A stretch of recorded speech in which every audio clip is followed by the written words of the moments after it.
पुनीत और आप देख रहे हैं 3 का तरकश। भोपाल से खबर बता रहे हैं, जहां सबसे पहले बीयू प्रबंधन यानी कि बरकतुल्लाह विश्वविद्यालय प्रबंधन के खिलाफ एबीवीपी ने मोर्चा खोला है और बीयू यूनिवर्सिटी में एबीवीपी के कार्यकर्ता जुट गए हैं। यूनिवर्सिटी में रामधुन ये कार्यकर्ता कर रहे हैं। एबीवीपी के प्रबंधन पर मंदिर जाने से रोकने के आरोप लगाए गए हैं और हॉस्टल में रहने वाली छात्राओं को सुंदरकांड में जाने से रोके जाने की बात कही सामने आई थी, लेकिन मामला ये पता चला है कि ये एक धार्मिक कार्यक्रम में छात्राएं गई थीं और जो हॉस्टल लौटने का वक्त है उस वक्त से देरी से लौटने की वजह से प्रबंधन ने कहा था कि आपको इस बात की पहले जानकारी देनी होगी और इसकी इजाजत लेनी होगी कि आप किस काम से बाहर जा रहे हैं और कब तक लौटेंगे, और इसकी लिखित अनुमति के बाद ही आपको जाने दिया जाएगा और इसी बात का विरोध किया जा रहा है। एबीवीपी के कार्यकर्ता बड़ी संख्या में आज बरकतुल्लाह यूनिवर्सिटी में जुटे हैं। इन कार्यकर्ताओं का यह आरोप है कि हॉस्टल में रहने वाली छात्राओं को सुंदरकांड और मंदिर जाने से रोका गया, उनके अनुचित शब्दों का प्रयोग किया गया, उन्हें धमकाया गया और इसी के विरोध में आज यहाँ पर जो कार्यकर्ता हैं वो जुटे हैं और रामधुन गाकर यहाँ पर विरोध करते हुए नजर आ रहे हैं। 22 अक्टूबर को हमारे विश्वविद्यालय परिसर में उपस्थित मंदिर हनुमान मंदिर में सुंदरकांड का कार्यक्रम किया गया था, जिससे छात्राएं कट ऑफ टाइम से 10 मिनट लेट छात्रावास में पहुंची, जिसके बाद छात्रावास की जो वार्डन मैडम है उनके द्वारा रात के 11 बजे आके छात्राओं को धमकाया गया, डराया गया, धमकियां दी गई कि इस विश्वविद्यालय में पढ़ना है, आपको छात्रावास में पढ़ना है तो हमारी परमिशन लेनी होगी आपको। अगर आप किसी मंदिर या भंडारे में जाते हो तो पूर्ण परमिशन, लिखित परमिशन चाहिए। प्रतिदिन छात्राएं 15 मिनट, 20 मिनट, आधा घंटा प्रतिदिन लेट होती है। एक व्हाट्सएप ग्रुप बना हुआ है जिसपे एक मैसेज डाल दिया जाता है। उसके बाद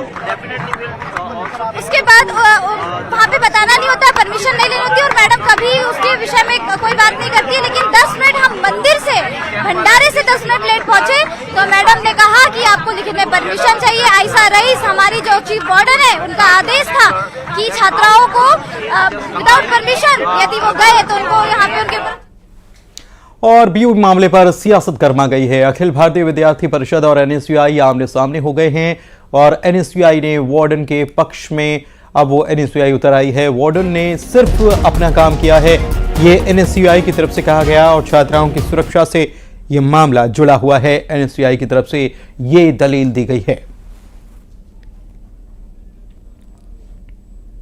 राजधानी भोपाल के बरकतुल्लाह विश्वविद्यालय में छात्राओं का यह आरोप कि उन्हें मंदिर जाने से, पूजा करने से रोका गया, वार्डन ने उनके साथ अभद्रता की। इस मामले को लेकर जहां एबीवीपी एक और प्रोटेस्ट कर रही है छात्राओं के अगेंस्ट, तो वहीं जो एनएसयूआई के कार्यकर्ता हैं वो भी अब मैदान में उतर आए हैं। इनका ये कहना है कि जो वार्डन है उन्होंने अपना काम किया। ये सही बात है? देखिए, वार्डन अपना काम कर रही हैं। उन्होंने अगर कहीं पर गाइडलाइंस में लिखा गया है कि 7:30 बजे तक छात्राओं को अपने हॉस्टल के अंदर आ जाना चाहिए, तो विगत कई वर्षों से वो अपना काम करते आ रही हैं। वो किसी को रोक टोक नहीं करेंगे क्योंकि बीइंग अ गार्जियन उनको यहाँ पर दायित्व सौंपा गया है। पर कहीं ना कहीं जब हम इस प्रकार की चीजें देखते हैं कि इसको एक हमारे विश्वविद्यालय में धर्म के नाम पे खेला जा रहा है कि धर्म से जोड़ा जा रहा है, धर्म नहीं, ये सुरक्षा के नाम पे जोड़ा जा रहा है। ये सुरक्षा होनी चाहिए। और मैं आपको बताना चाहता हूं कि कहीं ना कहीं अखिल भारतीय विद्यार्थी परिषद अपनी दूषित मानसिकता बताना चाहती है, क्योंकि अखिल भारतीय विद्यार्थी परिषद के एक पदाधिकारी हैं, उनकी बहन का जो है यहाँ पे एडमिशन होना था, पर कहीं ना कहीं प्रशासन की मेरिट लिस्ट में वो नहीं आ पाए, तो वो इस प्रकार से दबाव डालने की कोशिश कर रहे हैं यहाँ पे फिलहाल। विकास, ये जो पूरा प्रोटेस्ट हुआ इसमें एक बात ये भी सामने आ रही है कि अभद्रता हुई स्टूडेंट के साथ, उनके साथ दुर्व्यवहार हुआ, उनसे ये कहा गया कि परमिशन लेनी होगी अगर पूजा करने जाना है, कहीं और जाना है तो। देखिए, किसी भी तरह की अभद्रता नहीं की है, कोई दुर्व्यवहार नहीं हुआ है। वार्डन का साफ और साफ इतना कहना था कि अगर किसी को पूजा पाठ करना है या हॉस्टल के बाहर जाके कोई भी काम करना है तो उसके लिए एक समय निर्धारित है। उस समय जो समय निर्धारित है उसके पहले आप अंदर आइए और सारी चीजें कीजिए। पूजा पाठ की जहां तक बात है, इनको पूजा पाठ करने से जो रोका गया है, तो पूजा पाठ करने से नहीं रोका गया है। 7:30 बजे के बाद ही इनको सारी पूजा क्यों करनी है? मेरा सवाल ये है। विश्वविद्यालय को राजनीति का अड्डा बनाया जा रहा है, ये साफ तौर पर एनएसयूआई ने जो आरोप है वो लगाया है। बहरहाल देखना होगा कि इस पूरे मामले को लेकर अब प्रबंधन क्या कुछ एक्शन लेता है। और प्रबंधन की बात कर लें तो भोपाल में बरकतुल्लाह यूनिवर्सिटी के विवाद मामले में chief hostel warden professor Ayesha Rais का बयान सामने आया है और कहा गया उनकी तरफ से कि मुद्दा हम लोगों ने सॉर्ट आउट कर दिया था। हॉस्टल वार्डन ने अपने पद से रिजाइन कर दिया है। 7:30 बजे तक स्टूडेंट्स को आना होता है। 22 अक्टूबर का मुद्दा जो है वो खत्म हो चुका था। मेट्रन और वार्डन ने उसको सॉर्ट आउट कर दिया था। यहाँ का रूल ये है, कट ऑफ सर्दियों में 7:30 बजे रहता है, ठीक है, 7:30 तक कट ऑफ रहता है, तो बच्चियों को उस टाइम तक हॉस्टल में एंट्री करना होता है और रजिस्टर में अपने सिग्नेचर कर देती है। मेट्रन का काम है कि मेट्रन उसमें रजिस्टर को चेक करती है, चेक करके फिर अपने जो बच्चे लेट होते हैं उससे साइन कर फोन करके इंफॉर्मेशन लेती है कि बच्चे लेट क्यों हो रहे हैं। उसने फ़ोन किया तो बच्चे कहा कि कहते हैं हम लोग लेट हो जाएंगे, उसके फ़ोन करने पर पता चला। तो प्रॉपर जो है वो तरीका ये है कि जब आप हॉस्टल में रह रहे हैं तो हमको रूल्स एंड रेगुलेशन को फॉलो करना है। वासु चौरे हमारे संवाददाता भोपाल से लाइव जुड़े हुए हैं, सीधे उनके पास चलते हैं और इस मामले में उनसे जानकारी लेते हैं। वासु, ये जो कहा गया है, चीफ वार्डन जो हैं वो कह रहे हैं कि हमने तो मुद्दा जो है वो सॉर्ट आउट कर दिया था, यानी कि उसको सुलझा लिया गया था और हॉस्टल वार्डन ने अपने पद से रिज़ाइन भी कर दिया था। फिर भी ये यहाँ पर रामधुन और ये सारी चीज़ें, और मामला 22 अक्टूबर का है, काफ़ी दिन भी हो गए। निश्चित तौर पर देखिए सियासी मामला ये पूरा जो है वो बनता हुआ नजर आ रहा है।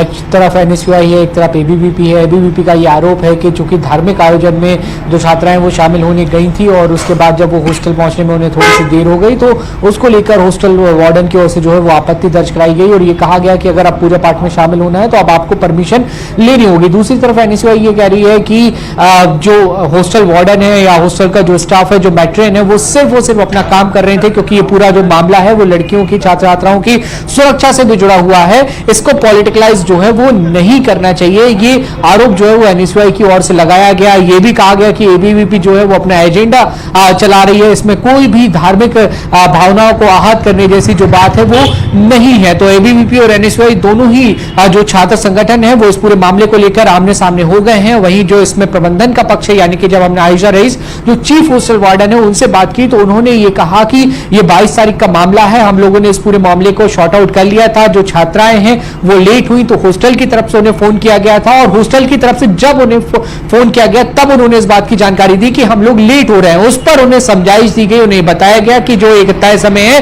नियमों के अनुसार आपको तय समय पर जो है हॉस्टल के अंदर वापस लौटना होगा। कोई विशेष परिस्थिति है तो आप लोग अनुमति लें। इन तमाम बातों को करके ये मामला जो है वो शॉर्ट आउट कर लिया गया था। अब ये मामला क्यों उछल रहा है इसको लेकर उन्होंने कुछ जवाब नहीं दिया। हालांकि उन्होंने ये जरूर बताया कि जो हॉस्टल की वार्डन थी उन्होंने अपने पद से इस्तीफा दे दिया है। इस पूरे मामले की जांच के लिए वीसी ने एक कमेटी का, एक पैनल का भी गठन कर दिया है। करीब एक हफ्ते में वो अपनी जो रिपोर्ट है वो पेश कर देगी। चलिए, बहुत शुक्रिया आपका वासु इस जानकारी के लिए। तो एक हफ्ते में रिपोर्ट आएगी और उसके बाद देखना होगा क्या कुछ होता है।